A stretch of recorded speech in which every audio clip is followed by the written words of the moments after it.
পৃথিবীর বুকে এক অবাক করা দেশ, যে দেশটির মানুষ বিন্দুর সাহায্যে সিন্ধুর সৃষ্টি করেছে। পৃথিবীর অনেক দেশ প্রচুর প্রাকৃতিক সম্পদ পেয়েও যখন তাদের অন্ন বস্ত্রের মতো অভাবটুকু দূর করতে পারেনি, সেখানে এই দেশটির প্রায় কোনো রকম প্রাকৃতিক সম্পদই নেই। অথচ তারা আজ অনেক ধনী, অনেক জ্ঞানী আর আচার আচরণে একেবারে উঁচু স্তরে অবস্থান করছে। এই পর্বে আজ আমরা জাপান সম্পর্কে বিস্তারিত জানব। জেনে নেব জাপান কেমন দেশ, জাপানিদের আচার আচরণ কেমন, জাপানে কোনো ডাস্টবিন নেই, তাহলে ময়লা কোথায় যায়, দেশটির ন্যূনতম মজুরি কত, জাপানে এমন কি কি আছে যা আপনাকে অবাক করবে। জাপান তার উচ্চ গুণসম্পন্ন এবং উদ্ভাবনী পণ্যের জন্য বিশ্বজুড়ে বিখ্যাত। আপনি যদি নিশ্চিত হন যে কোনো পণ্য মেড ইন জাপানের, তবে অবশ্যই আপনার মনে পণ্যটির প্রতি একটি ভরসা চলে আসবে। মনে হবে এটির গুণগত মান অবশ্যই ভালো।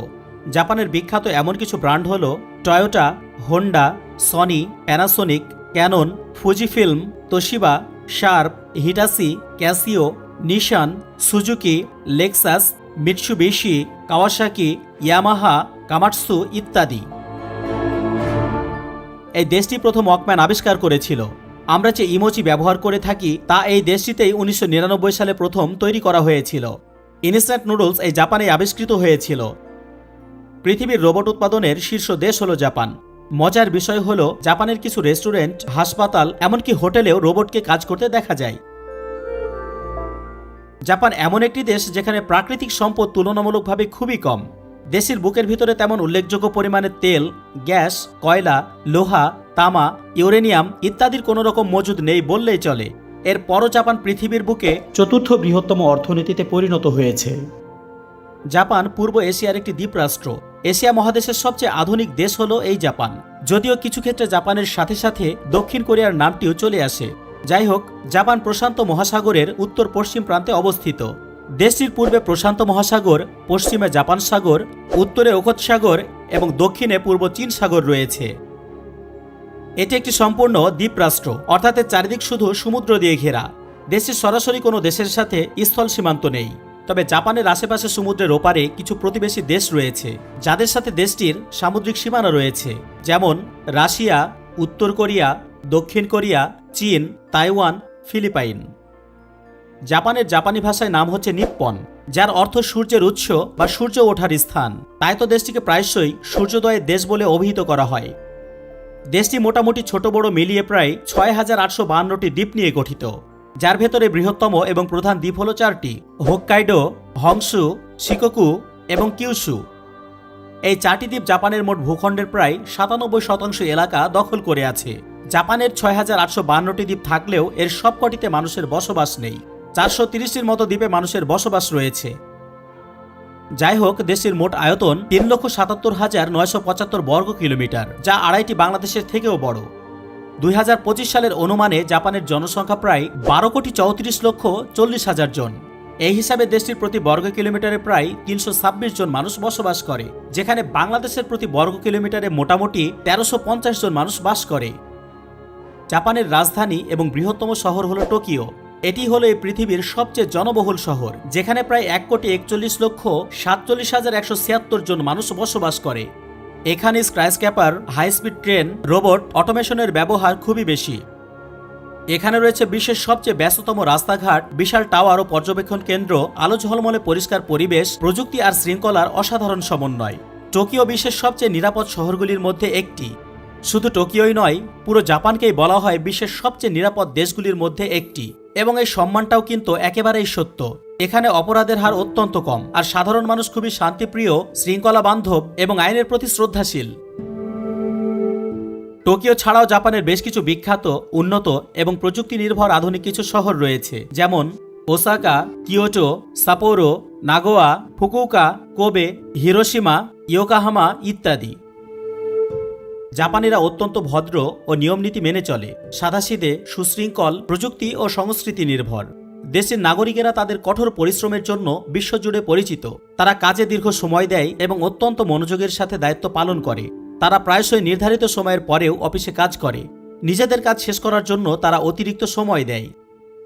তারা কাজ করতে করতে শারীরিকভাবে ক্লান্ত হলেও মানসিকভাবে ক্লান্ত হয় না। তাই তো জাপানে কাজের চাপে ক্লান্ত হয়ে অফিসে ঘুমিয়ে পড়তে দেখা যায়। কখনো কখনো মৃত্যুর মতো ঘটনাও ঘটে। জাপানিরা কখনো কথার অজুহাতে কাজকে এড়িয়ে যায় না। আমরা পড়েছিলাম আমাদের দেশে হবে সেই ছেলে কবে, কথায় না বড় হয়ে কাজে বড় হবে। মূলত জাপানিরাই সেই ছেলে। জাপানি সংস্কৃতিতে সততা একটি গুরুত্বপূর্ণ অংশ। তারা যে কথা দেয় তা তারা অবশ্যই রাখে এবং বিশ্বাসযোগ্য হওয়ার আপ্রাণ চেষ্টা করে। এখানে সাধারণ চুরি বা পকেটমারের মতো ঘটনাও অত্যন্ত কম ঘটে। জাপানে কোনো জিনিসপত্র হারিয়ে গেলে তা ফেরত পাওয়ার সম্ভাবনা থাকে অত্যন্ত বেশি। টোকিওতে প্রতি বছর প্রায় 30 লক্ষেরও অধিক ওয়ালেট, মোবাইল ফোন বা এই ধরনের জিনিস হারিয়ে গেলে 90% ক্ষেত্রে মালিকের কাছে ফেরত আসে। জাপানিরা এটা বিশ্বাস করে যে সততাই সমাজকে গড়ার মূল ভিত্তি। তারা সবসময় নম্রভাবে কথা বলে, কাউকে অপমান করে না। পুলিশ ছাড়া কাউকে অস্ত্র নিয়ে চলাফেরা করতে এখানে দেখা যায় না। নারীরা রাতেও একা বাসে, ট্রেনে বা রাস্তায় চলাফেরা করতে পারেন। 6-7 বছরের শিশুরাও এখানে একা স্কুলে যায়, ট্রেনে ওঠে, যা অন্য কোনো দেশের জন্য একেবারে অবিশ্বাস্য।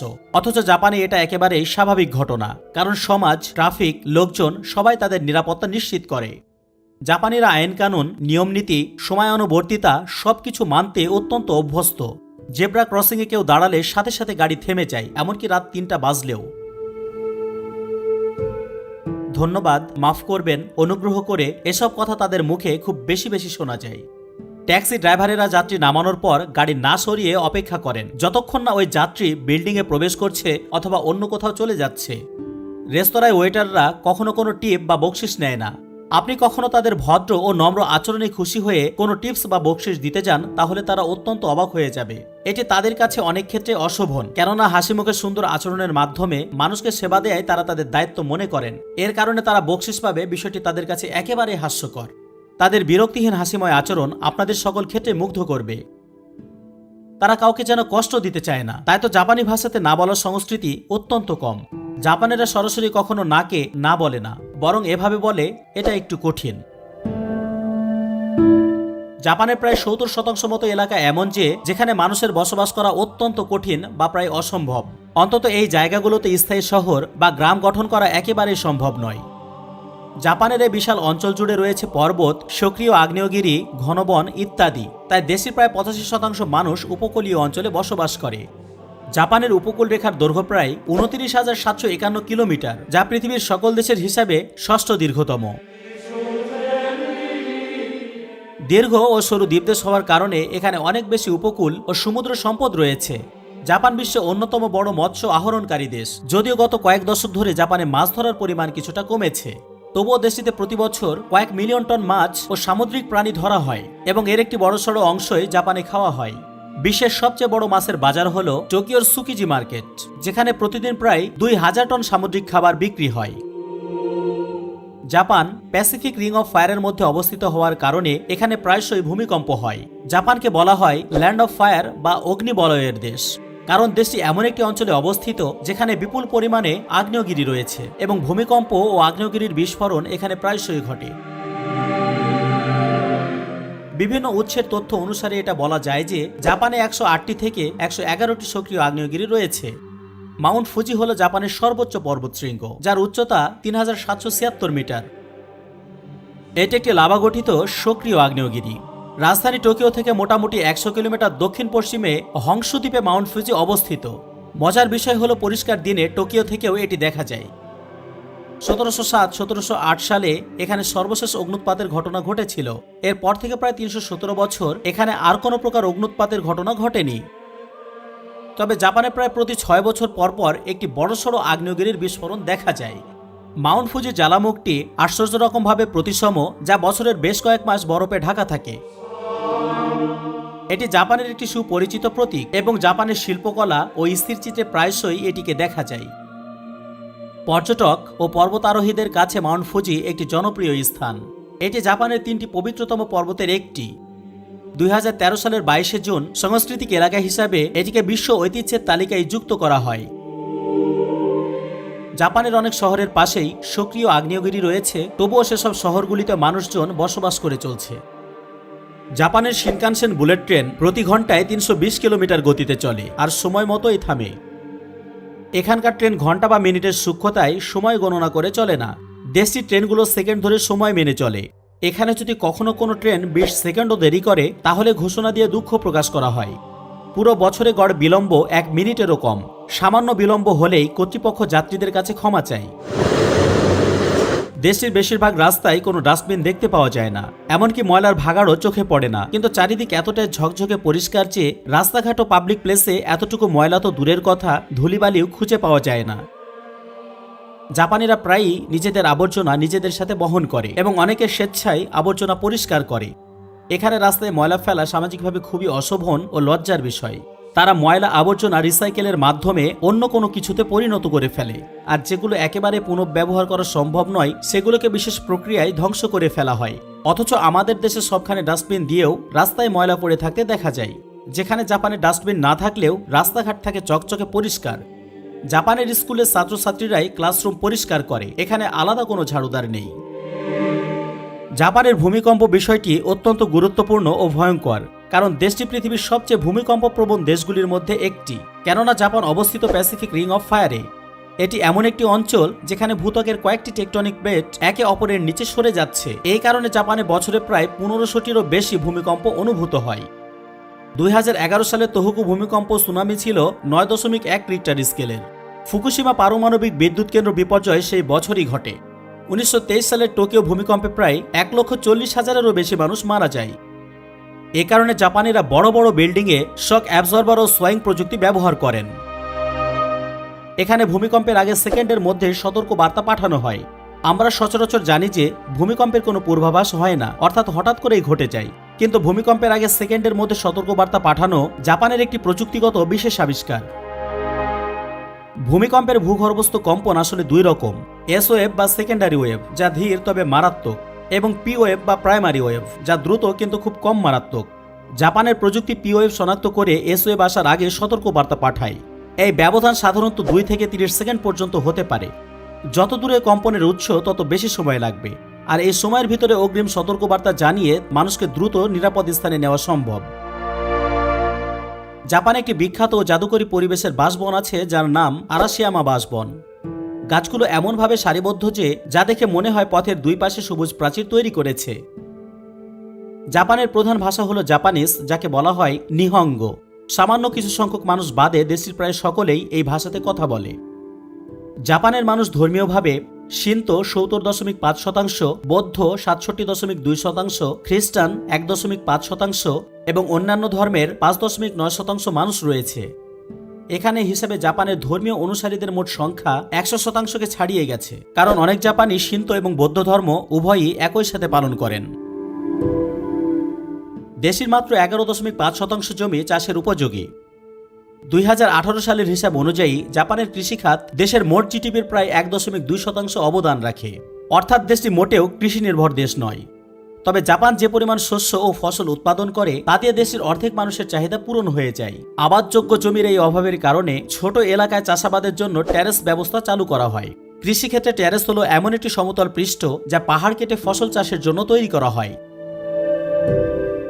তবে উদ্বেগের বিষয় হলো জাপানে এখন কৃষক পাওয়া যাচ্ছে না বললেই চলে, বা পেলেও তা খুব কম সংখ্যক, যা গোটা দেশটির জন্য একটি গুরুতর সমস্যা হয়ে দাঁড়িয়েছে। কৃষকদের ভেতরে যারা আছে তাদের অধিকাংশই বৃদ্ধ। নতুন তরুণেরা কৃষি পেশায় আসতে চায় না। শহরে চাকরি, আধুনিক জীবনযাপন আর টেকনোলজির প্রতি আকর্ষণ বেশি থাকার কারণে তারা কৃষিক্ষেত্রে আগ্রহ হারাচ্ছে। তাই দেশটিতে ড্রোন, রোবট, সেন্সর, এআই দিয়ে চাষাবাদ সহজ ও আকর্ষণীয় করার চেষ্টা চলছে। জাপানে বয়স্ক নাগরিকদের সংখ্যা সবচেয়ে বেশি। এর মোট জনসংখ্যার 1/3 এখানে বৃদ্ধ, অর্থাৎ জাপানের প্রতি 3 জনে একজন বৃদ্ধ। 2020 সালের হিসাবে জনসংখ্যার প্রায় 28.7%-এরও বেশি মানুষ 65 বছরের ঊর্ধ্বে। জাপানে বর্তমানে বাচ্চাদের ডায়াপারের চেয়ে বয়স্কদের ডায়াপার বেশি বিক্রি হয়। এর প্রধান কারণ হলো দেশটির দ্রুত বয়স্ক জনসংখ্যা বৃদ্ধি পাচ্ছে এবং জন্মহার উল্লেখযোগ্য হারে কমে যাচ্ছে। আরও বড় চিন্তার বিষয় হলো জাপানে অনেক মানুষ এখন আর বিয়ে করতে চান না। বিয়ে না করতে চাওয়ার পিছনে বেশ কিছু কারণ রয়েছে, যেমন জাপানের জীবনযাত্রার খরচ অত্যন্ত বেশি। বিবাহ এবং পরিবার শুরু করার জন্য স্থিতিশীল আর্থিক যে অবস্থার প্রয়োজন, যা অনেক তরুণের জন্য অত্যন্ত কঠিন। আবার অনেকেই মনে করেন বিয়ে করলে সময় ও স্বাধীনতা দুটোই কমে যাবে।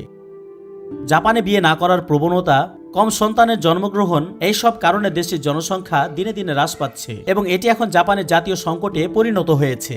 একই সাথে এখানে বয়স্ক জনসংখ্যা খুব দ্রুত বৃদ্ধি পাচ্ছে। জাপানিদের গড়ায়ু 84 বছর, যা অনেক বেশি। গড়ায়ুর ভিত্তিতে পৃথিবীর সেরা দেশের তালিকাতে জাপানের স্থান 4র্থ। প্রথম 3টি হল মোনাকো, হংকং এবং সান মারিনো। জাপানের মুদ্রার নাম হলো ইয়েন। 100 জাপানি ইয়েন সমান বাংলাদেশি টাকাতে 85.22 টাকা। মার্কিন ডলার এবং ইউরোর পরেই জাপানি ইয়েনই হলো পৃথিবীর তৃতীয় বৃহত্তম রিজার্ভ মুদ্রা। 2024 সালের হিসাবে জাপানের ন্যূনতম মজুরি 1004 ইয়েনের মতো, যা বাংলাদেশি টাকাতে 855 টাকা। এই হিসাবে কেউ যদি কম বেতনেরও কোনো কাজ দিনে 8 ঘন্টা করে মাসে 25 দিন করে, তবে সে বাংলাদেশি টাকাতে প্রায় 1,71,116 টাকা উপার্জন করবে। তবে দক্ষ ও স্কিল্ড মানুষের বেতন এর চেয়ে অনেক বেশি। তবে মনে রাখা উচিত হবে, জাপানের শহরগুলোতে জীবনযাত্রার খরচ অত্যন্ত ব্যয়বহুল, বিশেষ করে টোকিও, ইয়োকোহামা, ওসাকা, কিয়োটোর মতো বড় বড় শহরগুলিতে। জাপানে এমন কিছু কোম্পানি আছে যাদেরকে আপনি টাকার বিনিময়ে আপনার হয়ে ক্ষমা চাওয়ার জন্য ভাড়া করতে পারবেন। এখানকার টয়লেটগুলি এত বেশি স্মার্ট যে তাতে গান বাজে, গরম সিট থাকে, এমনকি পারফিউম ছড়ায়। এখানে আছে ক্যাপসুল হোটেল, খুব অল্প জায়গায় ঘুমানোর জন্য ছোট ছোট বক্সের মতো ঘর, যা মূলত সস্তা আবাসন হিসাবে ব্যবহৃত হয়। জাপানে সুরুক সুরুক করে শব্দ করে লুডুস খাওয়া অশোভনীয় কিছু নয়, বরং এটি হলো খাবারটি যে সুস্বাদু হয়েছে তা বোঝানোর একটি উপায়। জাপানে প্রচুর পরিমাণ ভেন্টিং মেশিন দেখতে পাওয়া যায়। জাপানে 50 লক্ষেরও বেশি ভেন্টিং মেশিন আছে। শুধু পানীয় বা স্ন্যাক নয়, এখানে গরম নুডলস, ডিম, ছাতা, এমনকি পোশাকও ভেন্টিং মেশিনে পাওয়া যায়। জাপান হলো এমন একটি দেশ যেখানে ভবিষ্যৎ যেন ইতোমধ্যেই এসে গেছে। জাপানের শীতকালের গড় তাপমাত্রা 5.1 ডিগ্রি সেন্টিগ্রেড এবং গ্রীষ্মকালীন গড় তাপমাত্রা 25.2 ডিগ্রি সেন্টিগ্রেড। দেশটিতে বৃষ্টিপাত খুব বেশি হয় না, তবে সাধারণত শীতকালে তুষারপাত হয়। জাপানের শিক্ষা ব্যবস্থা বিশ্বব্যাপী খুবই প্রশংসিত, বিশেষত এর শৃঙ্খলা, উচ্চমান ও সমষ্টিক উন্নয়নের ভূমিকার জন্য। এদেশে প্রাথমিক ও মাধ্যমিক শিক্ষা বাধ্যতামূলক। শিক্ষা জীবনের প্রথম কয়েক বছর, অন্তত 3 বছর এখানে কোনো পরীক্ষা নেওয়া হয় না। মূলত চরিত্র ও আচরণ গঠনের জন্য এ সময় জোর দেওয়া হয়। এই সময়টিতে শিশুদের শেখানো হয় কিভাবে সবাই মিলে কাজ করতে হয়, একে অপরকে কিভাবে সাহায্য করতে হয়, কিভাবে দেশের উন্নতিতে নিজেকে বিলিয়ে দিতে হয় ইত্যাদি। জাপানের সাক্ষরতার হার প্রায় 100%, অর্থাৎ দেশটির প্রায় সকল নাগরিকই লিখতে ও পড়তে পারে। দেশটিতে অনেক বিশ্বমানের বিশ্ববিদ্যালয় রয়েছে, যেগুলো গবেষণা, প্রযুক্তি, ইঞ্জিনিয়ারিং, মেডিকেল এবং মানবিক শিক্ষায় আন্তর্জাতিকভাবে খ্যাতিসম্পন্ন, যেমন university of Tokyo, Kyoto university, Osaka university, Tohoku university, Tokyo institute of technology, Nagoya university, Keio university, Waseda university, Hokkaido university, Kobe university ইত্যাদি। জাপানের অর্থনীতি নমিনাল জিডিপির দিক থেকে বিশ্বের 4র্থ বৃহত্তম। মার্কিন যুক্তরাষ্ট্র, চীন এবং জার্মানির পরেই এর অর্থনীতি। 2022 সালের হিসেবে জাপানের বেকারত্বের হার 2.6%-এরও কম। 2022 সালে জাপান ছিল বিশ্বের 5ম বৃহত্তম রপ্তানিকারক এবং 4র্থ বৃহত্তম আমদানিকারক। জাপান তার দ্রব্যের অধিকাংশ, যেমন মোটরগাড়ি, লোহা ও ইস্পাত পণ্য, সেমিকন্ডাক্টর এবং অটো যন্ত্রাংশ ইত্যাদি চীন এবং মার্কিন যুক্তরাষ্ট্রের কাছে বেশি বিক্রি করে। অপরদিকে বিভিন্ন যন্ত্রপাতি ও সরঞ্জাম, জীবাশ্ম জ্বালানি, খাদ্যদ্রব্য, রাসায়নিক এবং তার শিল্পের কাঁচামাল সহ বিভিন্ন জিনিস অস্ট্রেলিয়া, চীন এবং মার্কিন যুক্তরাষ্ট্রের কাছ থেকেই কিনে থাকে। দেশটি মোটরগাড়ি, মেশিন টুলস এবং অলৌহঘটিত ধাতু, জাহাজ, রাসায়নিক পদার্থ, টেক্সটাইল এবং প্রক্রিয়াজাত খাবার সহ অনেক কিছুতেই উৎপাদনের শীর্ষে। 2023 সালের হিসাবে দেশের উৎপাদন বিশ্বের 4র্থ সর্বোচ্চ। একই বছরের হিসাবে জাপান অটোমোবাইল উৎপাদন এবং রপ্তানি উভয় ক্ষেত্রেই বিশ্বব্যাপী শীর্ষ 3-এ ছিল। উৎপাদনের দিক থেকে পৃথিবীর সবচেয়ে বড় অটোমোবাইল কোম্পানি টয়োটা এই জাপানেই অবস্থিত। জাপানে বিজ্ঞান ও প্রযুক্তিতে মাথাপিছু গবেষকের সংখ্যা বিশ্বের 2য় সর্বোচ্চ। এখানে প্রতি 1000 কর্মচারীর মধ্যে মোটামুটি 14 জন গবেষক। দেশটিতে পদার্থবিদ্যা, রসায়ন, চিকিৎসাবিদ্যা ইত্যাদি শাখায় 31 জন নোবেল পুরস্কার অর্জন করেছেন। 2023 সালের হিসাবে জাপান বিশ্বের 6ষ্ঠ বৃহত্তম কার্বন ডাই অক্সাইড নির্গমনকারী দেশ। বসন্তকালে চেরি ফুল ফোটার সংক্ষিপ্ত সময়টিকে জাপানে একটি বিশেষ উৎসবের মতো পালন করা হয়। এ সময় পরিবার ও বন্ধুরা পার্ক বা নদীর ধারে ফুল দেখার জন্য একত্রিত হয়, যা হানামি নামে পরিচিত। জাপানের জাতীয় ফুল হলো সাকুরা, যা মাত্র কয়েকদিনের জন্য ফোটে। আর এই সময়টি এই জায়গাটির সৌন্দর্য এতই বেশি বেড়ে যায় যে মনে হয় যেন কল্পনার কোনো এক জায়গা।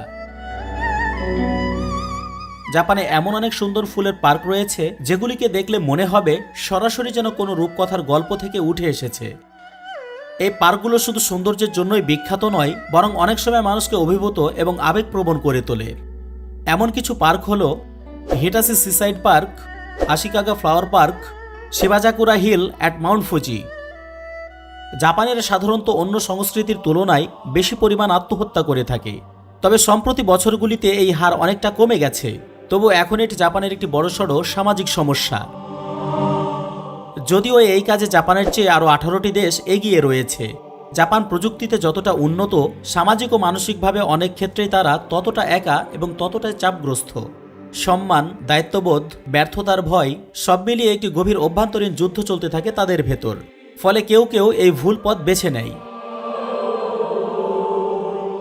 জাপান তার ইতিহাসে চীন, রাশিয়া সহ অনেক দেশের সাথে যুদ্ধে জড়িয়েছে।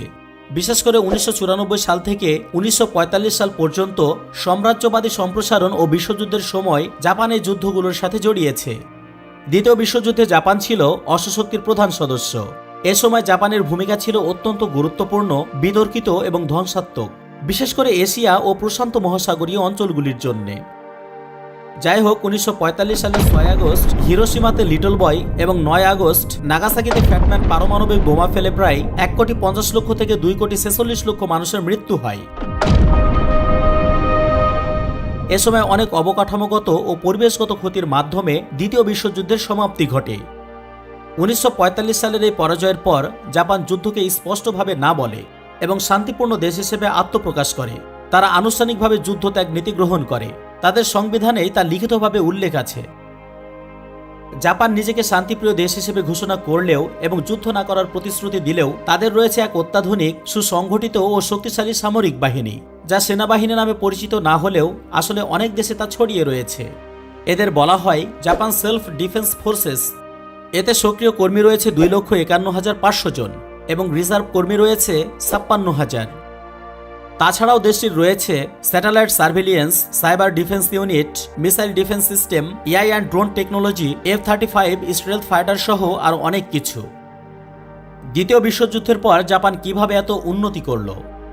দ্বিতীয় বিশ্বযুদ্ধের পর জাপানের শহরগুলি ধ্বংস হয়, অর্থনীতি ভেঙে পড়ে, শিল্প কারখানা ধ্বংস হয়ে যায়, লাখ লাখ মানুষ গৃহহীন এবং ক্ষুধার্ত হয়ে পড়ে। জাপান তখন অত্যন্ত অসহায় এবং ধ্বংসপ্রাপ্ত একটি দেশ। যুদ্ধের পরপরই যুক্তরাষ্ট্র জাপানের প্রশাসনিক নিয়ন্ত্রণ নিয়ে নেয়। আর্থিক সহায়তা, খাদ্য ও প্রযুক্তিগত পরামর্শ দিয়ে জাপানকে ঘুরে দাঁড়াতে সাহায্য করে। যে আমেরিকা জাপানে পারমাণবিক বোমা ফেলে কয়েক লক্ষ মানুষকে হত্যা করল, তাদের অনেক কিছুকে ধ্বংস করে দিল, সেই আমেরিকাই এ সময় মিত্র হয়ে উঠল। জাপানিরা ছিল অত্যন্ত পরিশ্রমী, সৎ এবং দায়িত্বশীল। তারা নিজেদের ভবিষ্যতের জন্য ধৈর্য ও পরিশ্রমে ভর করে গড়ে তোলে নতুন এক জাপানকে। তারা নতুন নতুন প্রযুক্তি আবিষ্কার করে, এমন কিছু পণ্য বানায় যা পৃথিবীব্যাপী সমাদৃত হয়।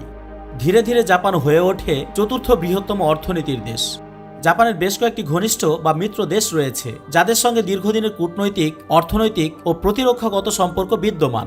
এই দেশগুলোর সঙ্গে জাপানের বন্ধুত্ব শুধুমাত্র ব্যবসা বা রাজনীতির মধ্যে সীমাবদ্ধ নয়, বরং সংস্কৃতি, প্রযুক্তি, শিক্ষা ও মানুষের পর্যায়ে আদান প্রদানও ঘনিষ্ঠ।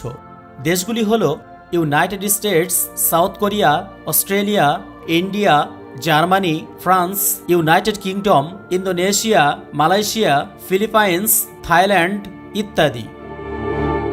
জাপানিরা অত্যন্ত ভদ্র ও শান্তিপ্রিয় জাতি, পাশাপাশি সংবিধানের যুদ্ধ বিরোধ নীতি অনুসরণ করে চলে। তাই জাপানের আনুষ্ঠানিকভাবে কোনো শত্রু দেশ নেই।